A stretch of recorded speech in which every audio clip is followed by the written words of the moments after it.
कर दीजिए।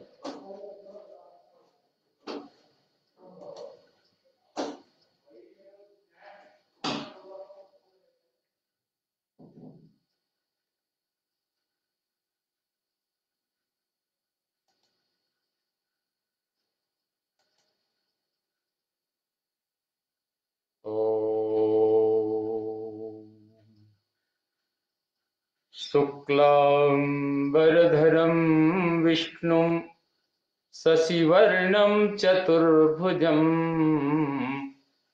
प्रसन्नवदनं ध्यायेत् सर्वविघ्नोपशान्तये।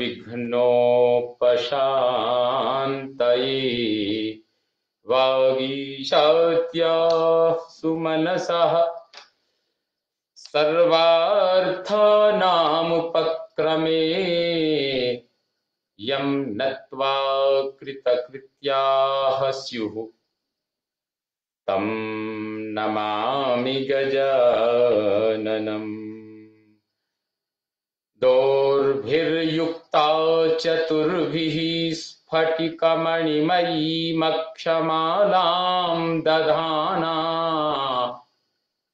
हस्ते नैकेन पद्मं सितमपि च सुकं पुस्तकं चापरेण भासा कुन्देन्दुशङ्खस्फटिकमणिनिभा भासमाना समाना सा मे वाग्देवतेयं निवसतु वदने सर्वदा सुप्रसन्ना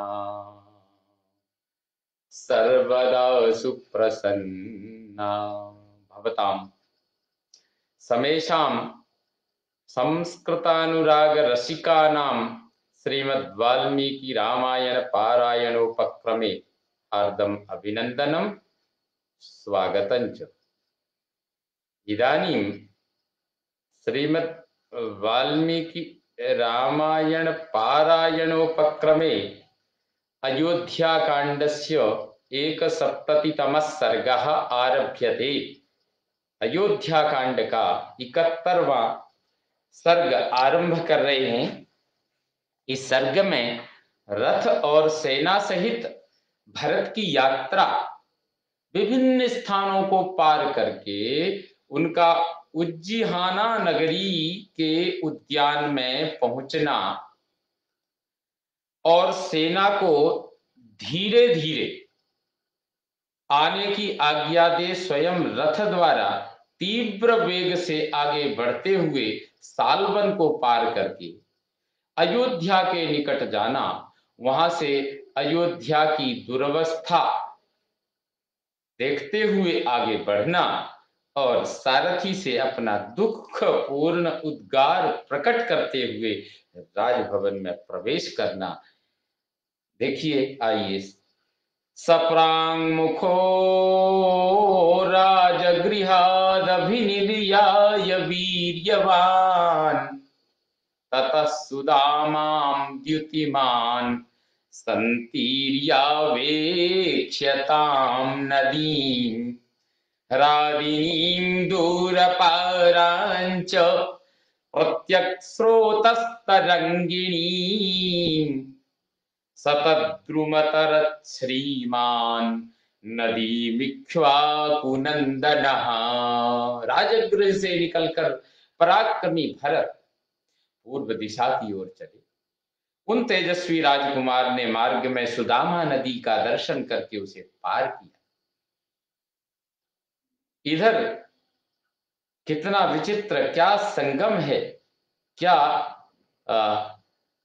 अंतर मन की जो अंतस चेतना है कैसी जुड़ी हुई है। उधर उनके ज्येष्ठ भ्राता राम जब वन को गए तो नदियों को पार करते हुए, विभिन्न मार्गों को, जंगलों को पार करते हुए जा रहे हैं, और इधर जब भरत जी पधार रहे हैं तो वो भी सुदामा नदी का दर्शन करके उसे पार किया। तत्पश्चात इक्ष्वाकुनंदन श्रीमान भरत ने, जिसका पार्ट दूर तक फैला हुआ था, विशाल नदी का जो विस्तार था, ऐसी उस हरादनी नदी को लांघकर पश्चिमाभिमुख बहने वाली शतद्रु नदी अर्थात सतलुज नदी को पार किया। ऐलधाने नदीं तीर्त्वा प्राप्य चापर पर्वतान् शिलामाकुर्वतीं तीर्त्वा आग्नेयम शल्यकर्षणम। वहां से ऐलधान नामक गांव में जाकर वहां बहने वाली नदी को पार किया। तत्पश्चात वे अमर पर्वत नामक जनपद में गए। वहां शिला नाम की नदी बहती थी जो अपने भीतर पड़ी हुई वस्तु को शिला स्वरूप बना देती थी। उसे पार करके भरत वहां से आग्नेय कोण में स्थित शल्यकर्षण नामक देश में गए, जहां शरीर से कांटे को निकालने में सहायता करने वाली औषधि उपलब्ध होती थी। ऐसा शल्यकर्षण नामक जो देश था वहां भी पहुंचे। वहां से होते हुए सत्यसंधः सुचिर भूत्वा प्रेक्षमाण शिलावहां अभ्यगात स महाशैलान वनम चैत्र रथम प्रति। तदनंतर सत्य प्रतिज्ञ भरत ने पवित्र होकर शिलावहा नामक नदी का दर्शन किया, जो अपनी प्रखर धारा में शिलाखंडों बड़ी बड़ी चट्टानों को बहा ले जाने वाली नदी है।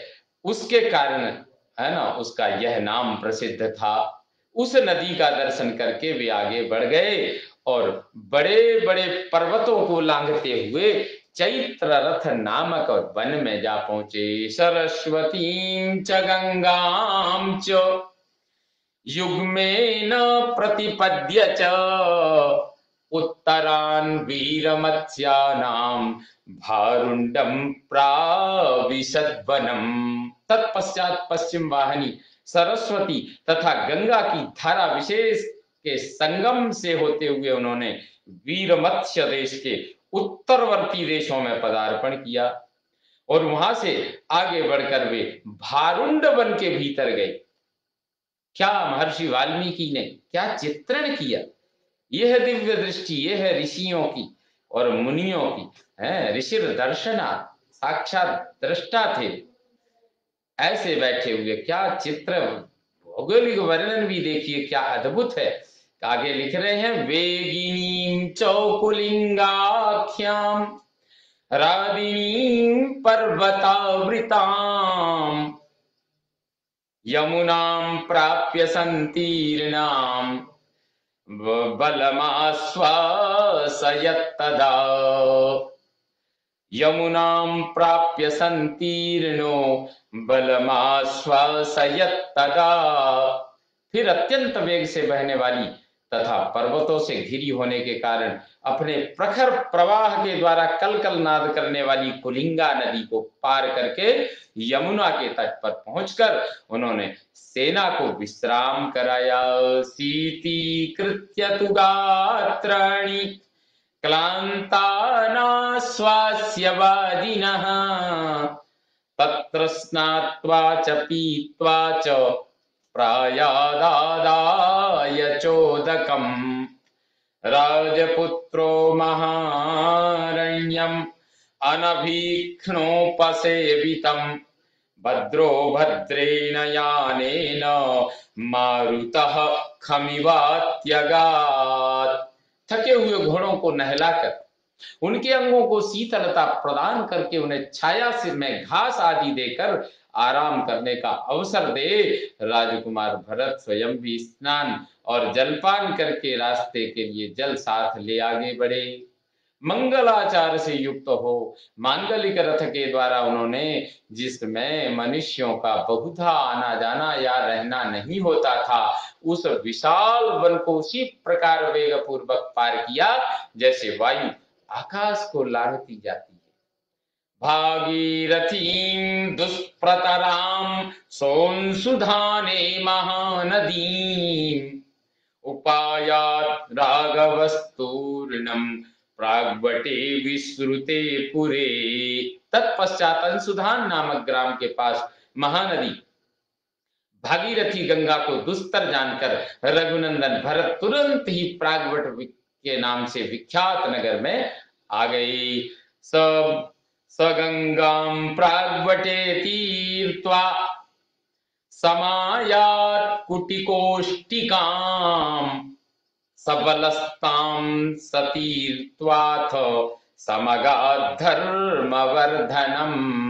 प्रागवट नगर में गंगा को पार करके वे कुटिकोष्टिका नाम वाली कुटिकोष्टिका नाम वाली नदी के तट पर आए और सेना सहित उसको भी पार करके धर्मवर्धन नामक ग्राम में जा पहुंचे। तोरणम दक्षिणार्धेन जम्बू प्रस्थम समागमत् वरूथम च ययौ रम्यम ग्रामम दशरथात्मजः। वहां से तोरण ग्राम के दक्षिणार्ध भाग में होते हुए जम्बू प्रस्थ में गए। तदनंतर दशरथ कुमार भरत एक रमणीय ग्राम में गए जो वरूथ के नाम से विख्यात था। तत्र रम्ये वने वासं कृत्वा सौ प्राङ्मुखो ययौ उद्यानमुज्जिहानायाः प्रियका यत्र पादपाः। वहां एक रमणीय वन में निवास करके वे प्रातः काल पूर्व दिशा की ओर गए। जाते जाते उज्जिहाना नगरी के उद्यान में पहुंच गए जहां कदम्ब नाम वाले वृक्षों की बहुतायत थी। जहां कदम्ब के वृक्ष हैं ऐसी जहां कदम्ब वृक्ष के उद्यान बगीचे हैं उस नगरी का नाम है उज्जिहाना।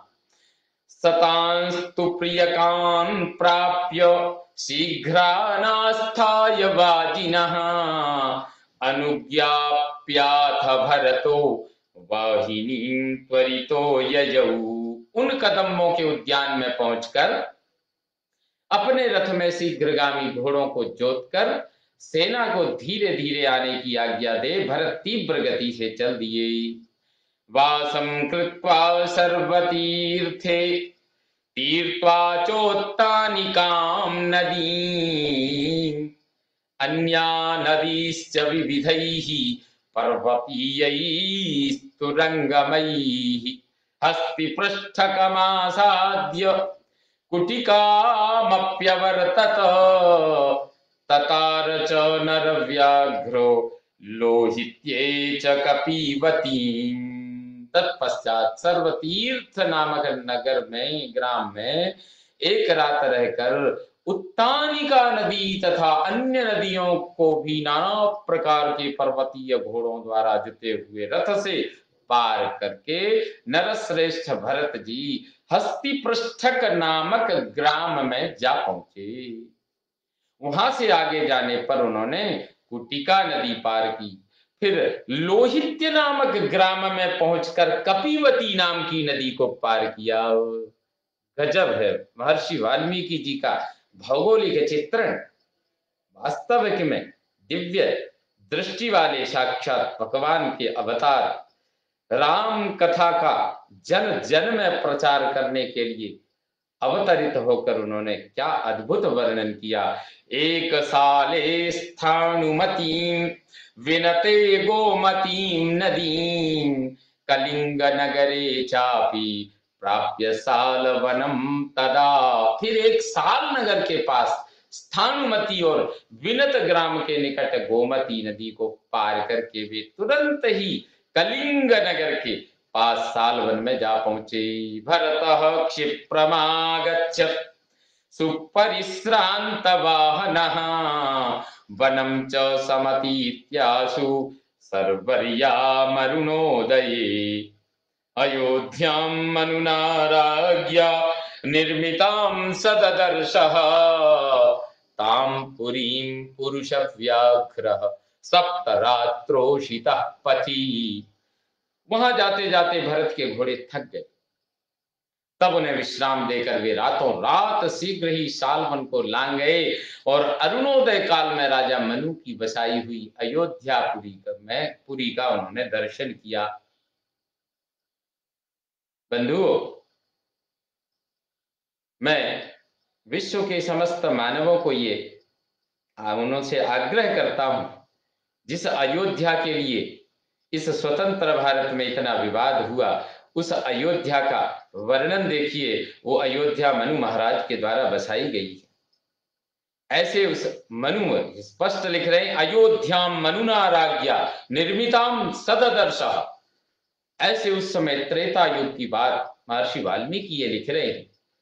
फिर भी न जाने क्यों आज हम इतने अपने भारत के इतिहास को भूल करके इतने दिन अटके रहे।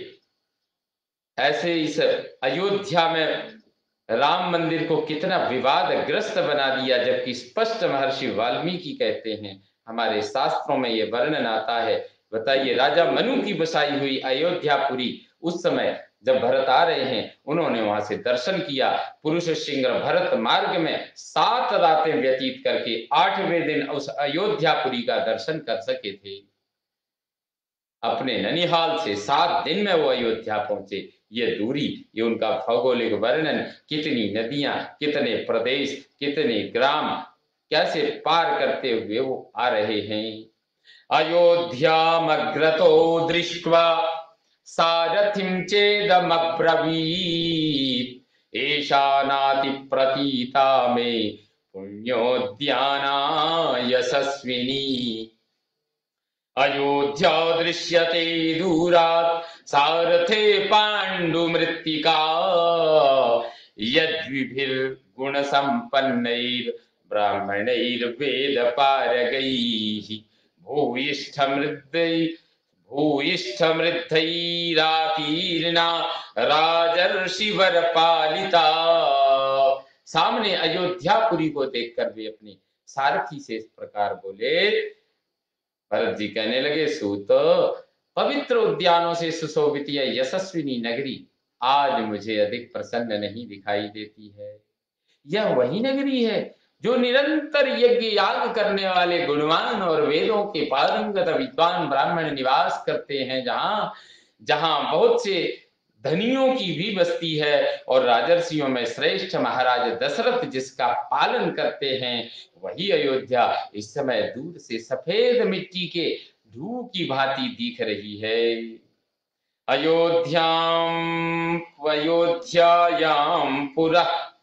अयोध्यायां पुरा शब्दः श्रूयते तुमुलो महान् समन्तान्नर नारीणां तमद्य न शृणोम्यहम्। पहले अयोध्या में चारों ओर नर नारियों का महान तुमुलनाद सुनाई पड़ता था, परंतु आज मैं उसे नहीं सुन रहा हूं। आज मुझे वह नहीं सुनाई दे रहा है। उद्यानानि सायाह्ने क्रीडित्वोपरतैर्नरैः समन्ताद् विप्रधावद्भिः प्रकाशन्ते ममान्यथा तान्यद्यानुरुदन्तीव परित्यक्तानि कामिभिः। सायंकाल के समय लोग उद्यानों में प्रवेश करके वहां क्रीड़ा करते और क्रीड़ा से निवृत्त होकर सब ओर से अपने घरों की ओर दौड़ते थे। अतः उस समय इन उद्यानों की अपूर्व शोभा होती थी, परंतु आज मुझे कुछ और ही प्रकार के दिखाई देते हैं। वे ही उद्यान आज कामी जनों से परित्यक्त होकर रोते हुए से प्रतीत होते हैं। अरण्ये अरण्य भूते वपुरी सारथे प्रतिभाति माम नहीं यत्र यानैर्दृश्यन्ते न गजैर्न च वाजिभिः निर्यान्तो वाभियान्तो वा नरमुख्या यथा पुरा। सारथे, यह पुरी मुझे जंगल सी जान पड़ती है। अब यहाँ पहले की भांति घोड़ों, हाथियों तथा दूसरी दूसरी सवारियों से आते जाते हुए श्रेष्ठ मनुष्य नहीं दिखाई दे रहे हैं। उद्यानानि पुरा भान्ति मत्त प्रमुदितानि च जनानां रति संयोगे स्वत्यंत गुणवन्ति च तान्येतान्यद्य पश्यामि निरानन्दानि सर्वशः स्रस्तपर्णैरनुपथं विक्रोशद्भिरिव द्रुमैः। जो उद्यान पहले मदमत्त एवं आनंदमग्न भ्रमरों, कोकिलों और नर नारियों से भरे प्रतीत होते थे तथा लोगों के प्रेम मिलन के लिए अत्यंत गुणकारी अनुकूल सुविधाओं से संपन्न थे, उन्हीं को आज मैं सर्वथा आनंद शून्य देख रहा हूं। वहां मार्ग पर वृक्षों के जो पत्ते गिर रहे हैं, उनके द्वारा मानो वे वृक्ष करुण क्रंदन कर रहे हैं और उनसे उपलक्षित होने के कारण वे उद्यान आनंदहीन प्रतीत होते हैं। नाद्यापि श्रूयते शब्दो मत्तानां मृगपक्षिणां सरक्तां मधुरां वाणीं कलम व्याहरतां बहु। राग युक्त मधुर और कलरव करने वाले मत वाले मृगों और पक्षियों का तुम शब्द भी अभी तक सुनाई नहीं पड़ रहा है। चंदना गुरु संपृक्तो धूप सम्मू धूप सम्मूर्छितो मलः प्रभाति पवन श्रीमान किम नुनाद्य यथा पुरा। चंदन और अगुरु की सुगंध से मिश्रित तथा धूप की मनोहर गंध से व्याप्त निर्मल मनोरम समीर आज पहले की भांति क्यों नहीं प्रवाहित हो रहा है।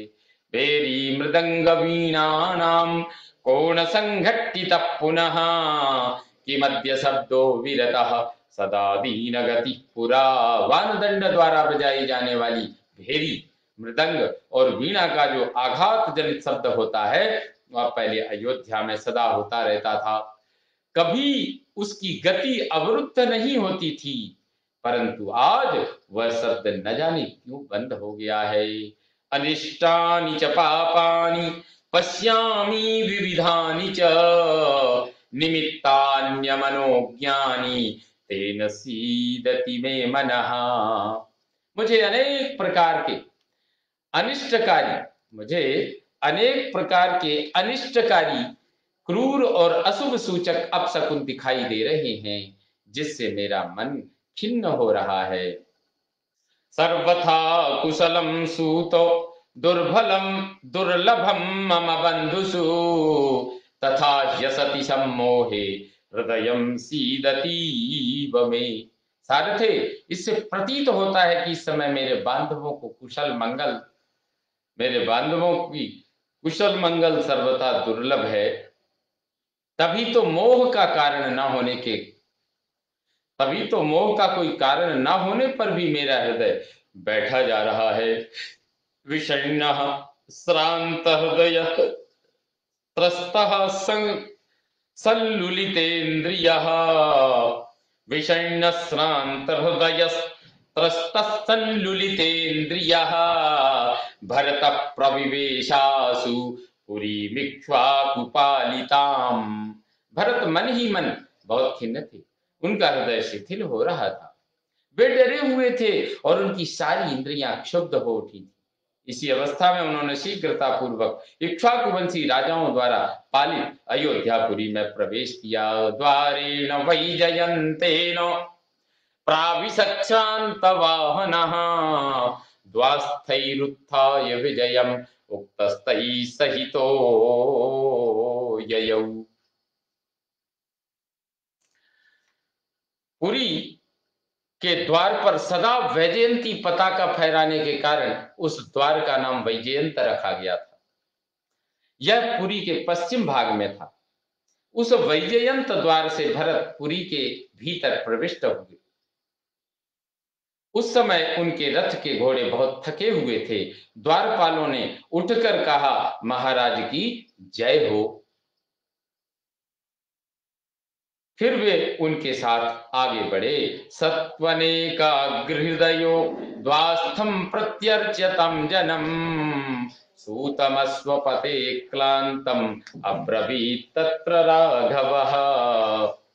भरत का हृदय एकाग्र नहीं था, वे घबराए हुए थे, अतः उन रघुकुल नंदन भरत ने साथ आए हुए द्वारपालों को सत्कार पूर्वक लौटा दिया और कैकेय राज अधिपति के थके मांदे सारथी से वहां इस प्रकार कहने लगे। और कैकेय राज अश्वपति के थके मांदे सारथी से वहां इस प्रकार कहा कि महम त्वरया नीतः कारणेन विना नघ अशुभाशंकि हृदयम शीलम च पततीव मे। निष्पाप सुत, मैं बिना कारण ही इतनी उतावली के साथ क्यों बुलाया गया? इस बात का विचार करके मेरे हृदय में अशुभ की आशंका होती है। मेरा दीनता रहित स्वभाव भी अपनी स्थिति से भ्रष्ट सा हो रहा है। श्रुता न यादृशा पूर्वम नृपतीनां विनाशने आकारांस्तानहं सर्वान् यह पश्यामि सारथे। सारथे, अब से पहले मैंने राजाओं के विनाश के जैसे जैसे लक्षण सुन रखे हैं, उन सभी लक्षणों को आज मैं यहाँ देख रहा हूँ। सम्मार्जन विहीनानि परुषाण्युपलक्ष्ये असंयतक वाटानि असंयतक वाटानि श्रीविहीनानि सर्वशः बलिकर्म विहीनानि धूप सम्मोदनेन च अनाशित कुटुम्बानि प्रभाहीन जनानि च अलक्ष्मीकानि पश्यामि कुटुम्बी भवनान्यहम्। मैं देखता हूं गृहस्थों के घरों में झाड़ू नहीं लगी है, वे रूखे और श्रीहीन दिखाई देते हैं, इनकी किवाड़ें खुली हैं, इन घरों में बलि वैश्वदेव कर्म नहीं हो रहे हैं, ये धूप की सुगंध से वंचित हैं, इनमें रहने वाले कुटुंबी जनों को भोजन नहीं प्राप्त हुआ है तथा ये सारे गृह प्रभाहीन उदास दिखाई देते हैं। जान पड़ता है इनमें लक्ष्मी का निवास नहीं है। अपेतमाल्य शोभानि असमृष्टादिराणि च देवागाराणि शून्यानि न भांति हो यथा पुरा। देव मंदिर फूलों से सजे हुए दिखाई देते हैं, देव मंदिर फूलों से सजे हुए नहीं दिखाई देते हैं, इनके आंगन झाड़े बुहारे नहीं गए हैं, ये मनुष्यों से सूने हो रहे हैं, अतएव इनकी पहले जैसी शोभा नहीं हो रही है। देवतार्चा प्रवृद्धाश्च यज्ञ गोष्ठास्तथैव च माल्यापणेषु राजन्ते नाद्यपर्ण्यानि वा तथा दृश्यन्ते वणिजोऽप्यद्य न यथा पूर्वमत्र वै ध्यान संविघ्न हृदया नष्ट व्यापार यंत्रिताः। देव प्रतिमाओं की पूजा बंद हो गई है, यज्ञशालाओं में यज्ञ नहीं हो रहे हैं, फूलों और मालाओं के बाजार में आज बिकने की कोई वस्तुएं नहीं शोभित हो रही हैं, यहाँ पहले के समान बनिए भी आज नहीं दिखाई देते हैं। चिंता से उनका हृदय उद्विग्न जान पड़ता है और अपना व्यापार नष्ट हो जाने के कारण वे संकुचित हो रहे हैं। देवायतन चैत्येषु दीना पक्षी मृगास्तथा मलिनं चाश्रुपूर्णाक्षं दीनं ध्यान परम कृशम् सस्त्री पुंसं च पश्यामि जनमुत्कंठितं पुरे। देवालयों तथा चैत्य देव वृक्षों पर जिनका निवास है, वे पशु पक्षी दीन दिखाई दे रहे हैं। मैं देखता हूं कि नगर के सभी स्त्री पुरुषों का मुख मलिन है, उनकी आंखों में आंसू भरे हैं, वे सबके सब दीन चिंतित दुर्बल तथा उत्कंठित हैं। इत्येवमुक्त्वा भरतः सूतं तं दीनमानसः तान्यनिष्टान्ययोध्यायां प्रेक्ष्य राजगृहं ययौ। सारथी सारथी से ऐसा कहकर अयोध्या में होने वाले उन अनिष्ट सूचक चिन्हों को देखते हुए भरत मन ही मन दुखी हो राजमहल में प्रविष्ट हो रहे हैं। ताम शून्य श्रृंगाटकवे स्मरथ्याम रजोरुणद्वार कपाट यंत्राम रजोरुणद्वार कवाट यंत्राम दृष्ट्वा पुरीमिन्द्रपुरी प्रकाशाम दुःखेन संपूर्णतरो बभूव। जो अयोध्यापुरी कभी देवराज इंद्र की नगरी के समान शोभा पाती थी, उसी के चौराहे घर और सड़कें आज सूनी दिखाई देती थीं, वह दरवाजों की किवाड़ें धूली धूसर हो रही थीं। उसकी ऐसी दुर्दशा देख भरत पूर्णतः दुख में निमग्न हो गए। बभूव पश्यन् मनसो प्रियाणि यान्यन्यदानास्य पुरे बभूवुः अवाक्षिरादीनमना न हृष्टः पितुर्महात्मा प्रविवेशभे स्म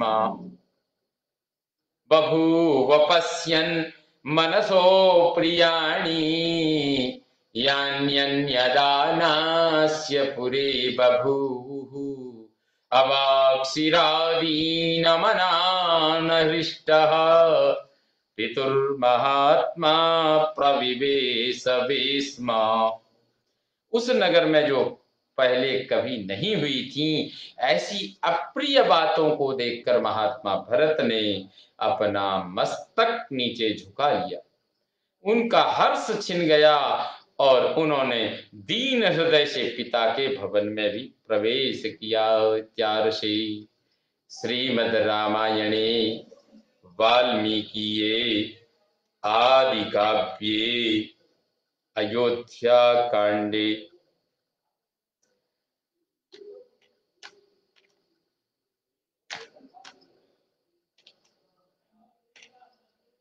एक सप्ततितमः सर्गः। इत्यार्षे श्रीमद् रामायणे वाल्मीकिये आदि काव्ये अयोध्या कांडे एक सप्ततितमः सर्गः संपूर्णतां याति। ओम पूर्णमदः पूर्णमिदं पूर्णात् पूर्णमुदच्यते पूर्णस्य पूर्णमादाय पूर्णमेवावशिष्यते। ओम शांति शांति शांति। ओम सर्वे भवन्तु सुखिनः सर्वे सन्तु निरामयाः सर्वे भद्राणि पश्यन्तु मा कश्चित् दुःखभाग् भवेत्। ओम शांति शांति शांति।